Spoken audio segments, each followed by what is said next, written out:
I'm sorry, but you can't make a withdrawal. What? It seems there's only about $1 in your bank account. Wait, there's got to be a mistake. How did it come to this? I was trying to withdraw money from my bank account for my son, Mike's tuition fees. Then I received a call from the credit card company. Hello? We're seeing a charge of $30,000 here. What? I exclaimed louder than before. Other customers in the vicinity turned to look, wondering what was going on. Ma'am? Can you give me a moment? I need to check something. I had a suspicion. After hanging up, I called someone else. Did you use my credit card? Yeah, about that. My parents wanted a new car, so I bought it for them in full. My husband Dylan, unapologetically laughing over the phone. All the savings for Mike's education. Do you even realize what that money was for? Come on, don't make such a fuss. It's not like it was for anything important. Hearing those words, something inside me broke. You better be responsible for your own words. What? It's your fault for leaving your credit card around like that. Don't joke. Even if it's for your parents, you can't just recklessly spend like that. You have no right to tell me that. Realizing arguing was futile, I decided on a final course of action. Fine. Hey, wait a sec. I hung up and immediately called the police. Dylan had to face the consequences. There was no way I could forgive him. I'm Emily. 45 years old, working in sales at a cosmetics company. My family consists of my husband Dylan and our 18-year-old son Mike. Our relationship started through work and evolved from there. Emily, do you plan to get married in the future? What? Where has this come from? I was just thinking, since you're so beautiful. If we're talking about looks, Dylan, you're quite handsome yourself. Oh, come on. We were both 26, thinking about marriage. Such conversations became frequent, and before we knew it, we were dating. A year later, we got married. Dylan wanted me to be a housewife after marriage, but I wanted to continue working. Since I'm going to keep working, how about we just merge our bank accounts? That might get confusing. Let's keep them separate. Really? Well, I'll be the breadwinner, paying rent and groceries. You can handle the savings.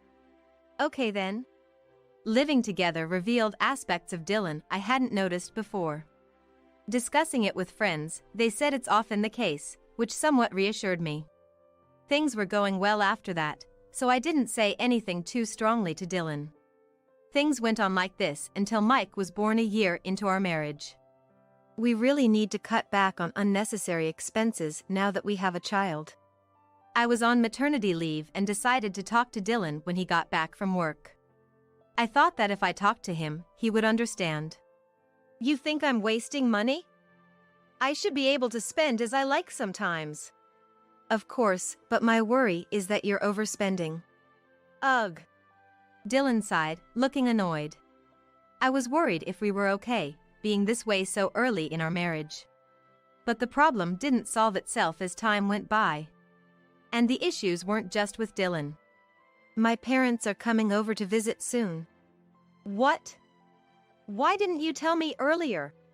Sorry, I totally forgot. This was just the beginning. I was constantly being put in difficult situations by Dylan and my in-laws. And then, the following Saturday, my in-laws arrived. Hello, Emily. Long time no see. Please come in. Don't mind if I do. At first glance, the parents-in-law seemed quite caring, and to others, there seemed to be no issues. However, perhaps more like a parent and child, they were lax about managing money. How about we go shopping today, since it's a special occasion? Shopping?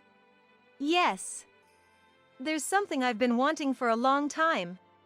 But since Mike was in a bad mood and wouldn't stop crying no matter what, I ended up staying home.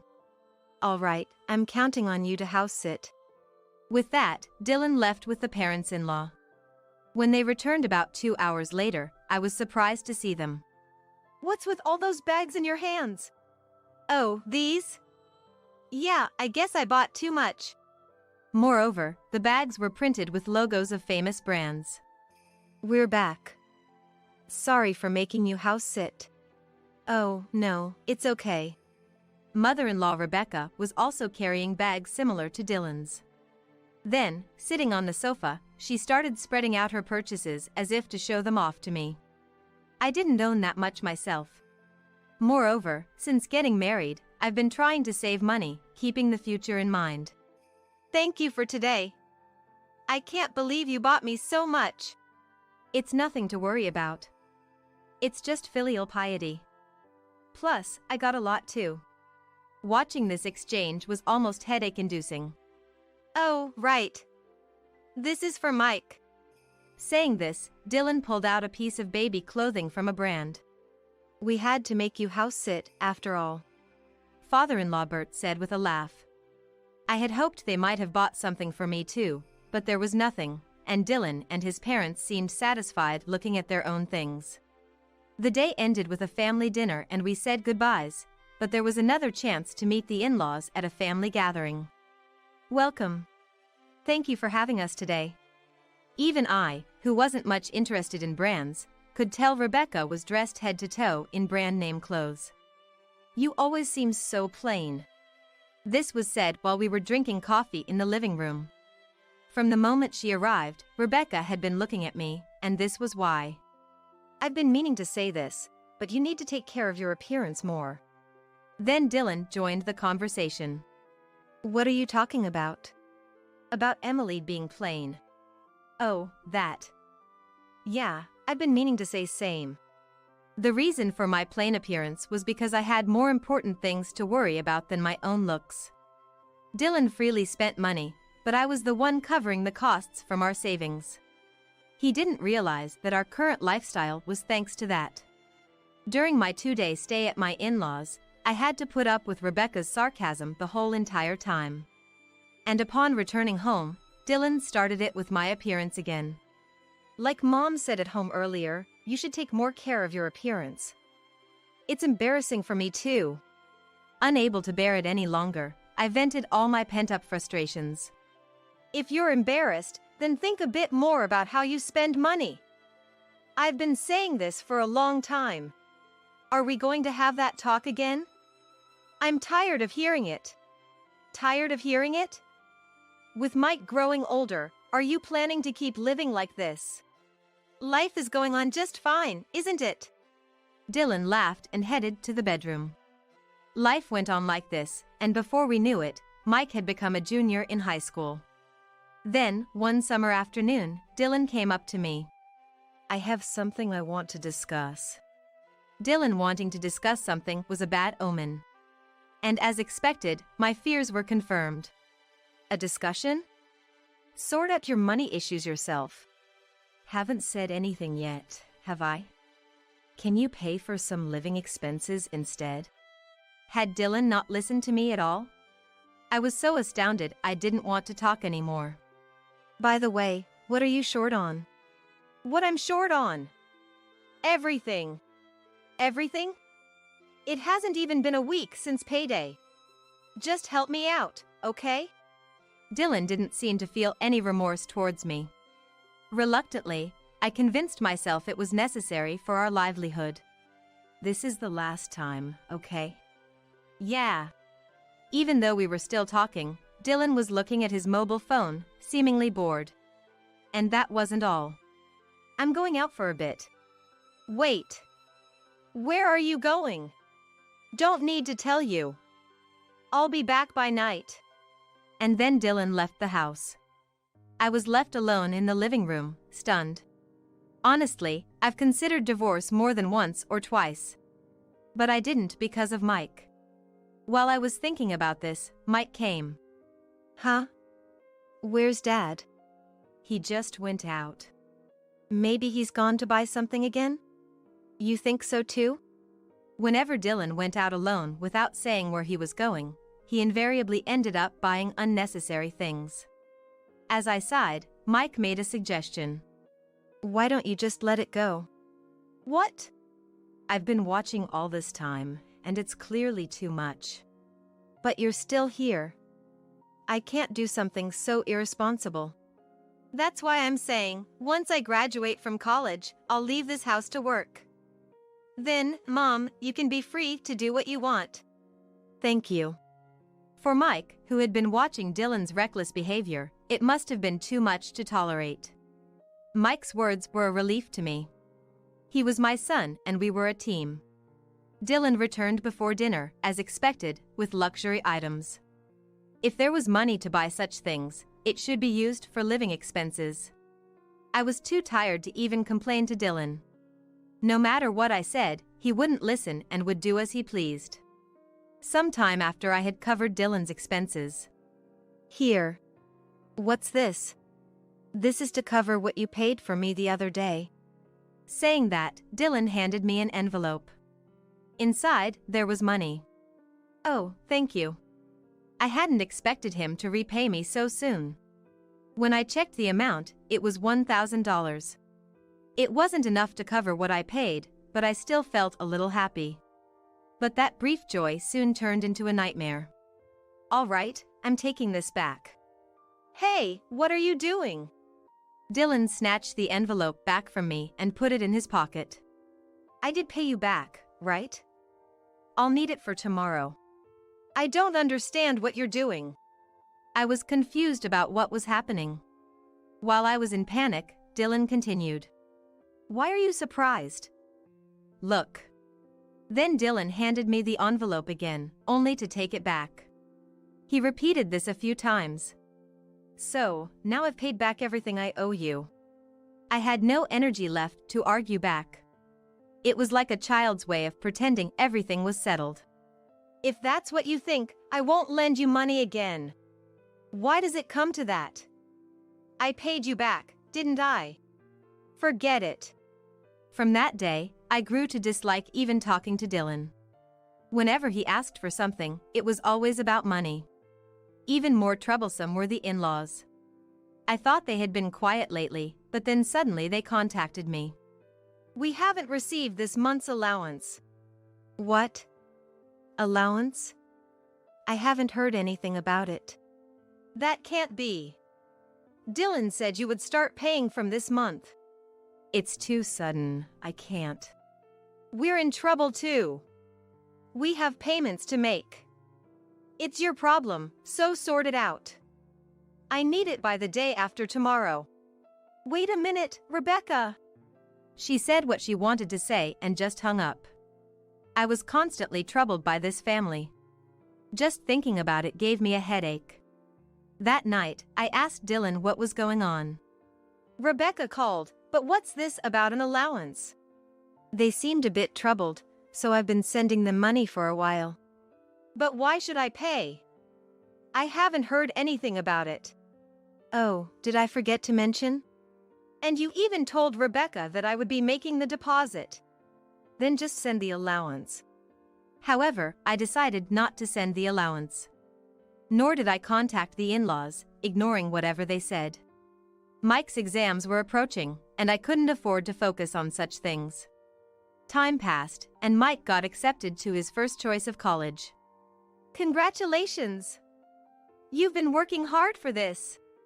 The real challenge starts now. Say something to him. Well done. That was the only thing Dylan said without even looking at Mike. Wait a minute. I tried to say something to Dylan, but Mike stopped me. I guess Mike didn't have much expectation from Dylan either.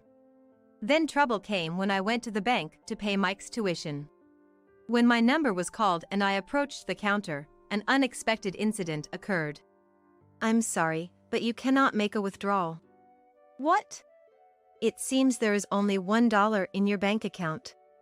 Wait, there's got to be a mistake. How did it come to this? I was just trying to withdraw money from the bank account for Mike's tuition payment. Then, a call came from the credit card company. Hello? We have noticed some unfamiliar usage on your credit card. Do you have any idea about this? That can't be right. It has to be a mistake. We have a record of the usage. There's a $30,000 charge on your account. What? I exclaimed louder than before. Other customers in the bank turned to look at me. Ma'am? Sorry, could you give me a moment? I need to check something. Understood. I had one suspicion in mind. I hung up and called someone. Where are you now? At home. Why are you so panicky? Did you use my credit card? There was a brief silence. Yeah, that. My parents wanted a new car, so I bought it for them in one go. Dylan laughed over the phone, without any sign of remorse. All the money I had saved for Mike's education. Do you even realize what that money was for? Come on, don't make such a fuss. It couldn't have been for anything important. Hearing those words, something inside me crumbled. You better be responsible for your own words. What? Responsible? It's your fault for leaving your credit card out. Don't joke around. Even if it's for your parents, do you realize how stupid this is? I don't need to be lectured by you. I realized it was futile to argue with Dylan. I decided to take the final step. Fine then. Hey, wait. I hung up the phone immediately and then contacted the police. Dylan would have to face the consequences. No matter what, I couldn't forgive this. When I got back home, I confronted Dylan. You better pay back every penny you used without permission. Sorry, I'm a bit busy right now. What? Dylan was getting ready to leave. I told you I bought a car, right? They're treating me to dinner today. Is this really the time for that? We're not done talking yet. Then we can talk when I get back. I'll be late if I stay now. Ignoring my attempts to stop him, Dylan was about to leave when I told him about notifying the police. I just called the police. He stopped in his tracks. What did you say? Did I hear something about the police? It's not your imagination. What the hell did you do? It's obvious, isn't it? You used my credit card without permission. Taking someone's money like that is theft. Your money is mine too. I just used it. And now you're calling the police. What are you thinking? Anyways, pay back the full amount. And make sure you apologize to Mike too. Apologize? Why? Mike has nothing to do with this. I sighed. Using the money for his own desires was just unbelievable. That money you used was saved for Mike's entrance fees and tuition. But thanks to you, we can't even pay that now. Why didn't you tell me sooner? How could I expect you to do something this foolish? Then he started blaming me. Not realizing someone used your credit card, aren't you the foolish one? My anger was rising. Also, you've always looked down on me, haven't you? That's you. Don't you see me as anything more than a wallet? What? You've become such a troublesome woman. I was about to utter the word divorce when Mike, who had been out, returned. What are you doing? Mike. Another fight? Give it a rest. His words were not directed at me, but at Dylan. What's up? You got a complaint against me too?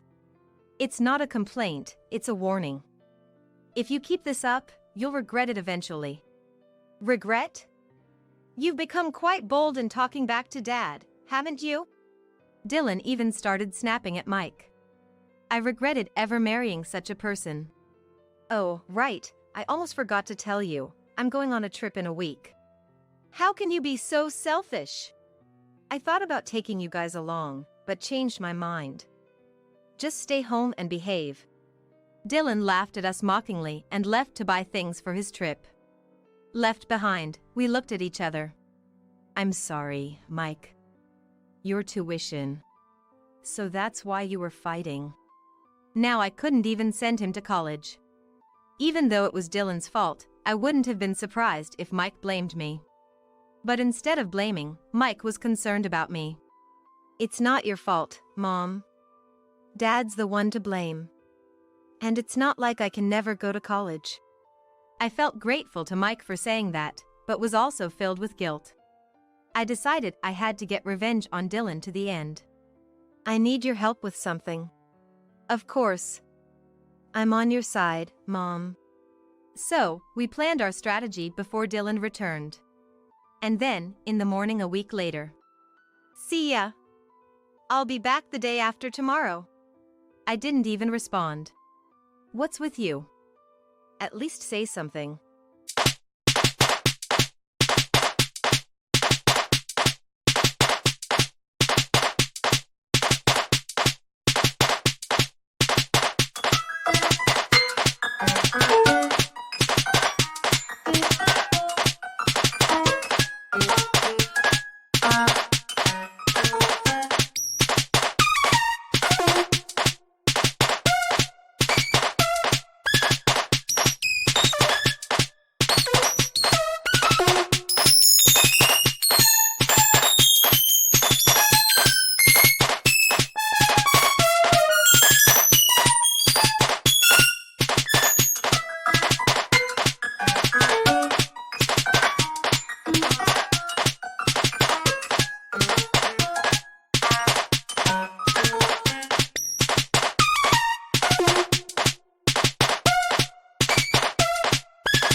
Oh, and I paid for this trip with your credit card. Dylan left in a good mood. I wasn't even surprised to hear that. Is he gone? Gone. Shall we start then? Yes, let's. We packed up everything except Dylan's belongings. During this week, we had found a place to move to. We decided to move on the day Dylan went on his trip.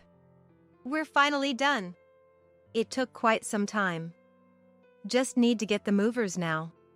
Soon the movers came. We left a note in the room and headed to the new apartment. I also decided to cancel the lease on the current apartment. I was the one who had originally signed the lease. Thus, a new life with Mike began. I wonder what he'll think when he gets back. He'll probably panic. But whatever happens, I don't care. Serves him right. The day Dylan was supposed to return from his trip arrived. Sure enough, there was a barrage of calls from Dylan. Curious about his reaction, I answered the phone. Emily! Where are you? I don't think I need to tell you that. Stop joking around. I think you're the one who's joking. Did you check the table? The divorce papers? Yes, those. My name is already on them. Fine. Then we'll get divorced. With that, Dylan hung up. The next day, Dylan sent a photo of the signed divorce papers. I felt relieved, but still had things to do. I immediately contacted a lawyer to get back the money he had used without permission. About a month later. What do you mean move out? A panicked call from Dylan came early in the morning. It means just that. I signed the lease, after all. I can do whatever I want with it, right? I can't just accept that. Come back here now. That's impossible. We're divorced, remember? I thought it was time to say everything I wanted to Dylan. Also, I'm getting the money you used back through my lawyer. You did what? Yes. I don't need to hold back anymore. So, I'll do as I please. Who do you think allowed you to live like this? I certainly don't think it was thanks to you. Even over the phone, I could tell Dylan was furious. But his anger couldn't change the reality. Just get out of that house quickly. It's not yours anymore. You'll regret this. He hung up, but I wasn't bothered. In fact, I laughed out loud. What happened? Sorry. That was him just now. And what did he say? Of course, he was angry. Told me that I'd regret this. What's that supposed to mean? It's funny, isn't it? After that, Dylan, unable to do anything, had to leave the house. He truly got what he deserved. Apparently, Dylan moved back to his parents' house, but that was a mistake. Dylan's hell was far from over.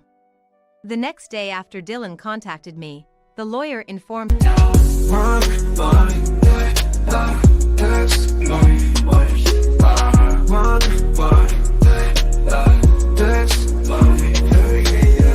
As the morning dew kisses the earth gently, I rise with the sun, feeling free, feeling plenty.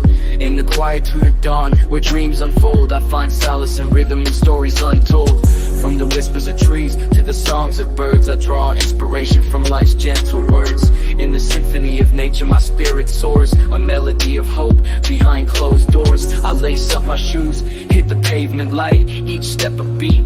In the rhythm of life, with every breath I rewrite my story in the stars, shining bright.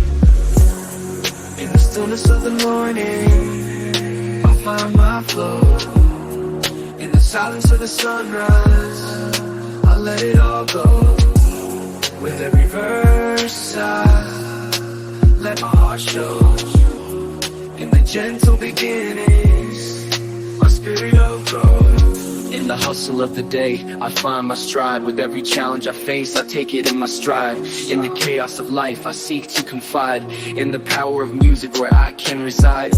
From the city streets to the open sky, I spread my wings, ready to fly. In the rhythm of motion, I amplify my dreams, my hopes, reaching for the skies. I paint my world with words, colors bright. In the canvas of life, I find my light. With every rhyme, I ignite a fire within, burning bright. In the stillness of the morning, I find my flow. In the silence of the sunrise, I let it all go. With every verse I let my heart show. In the gentle beginnings, my spirit will grow. So here I stand, in the twilight's embrace, a storyteller in this fast space. With every word I speak, I trace my journey, my truth, leaving a trace.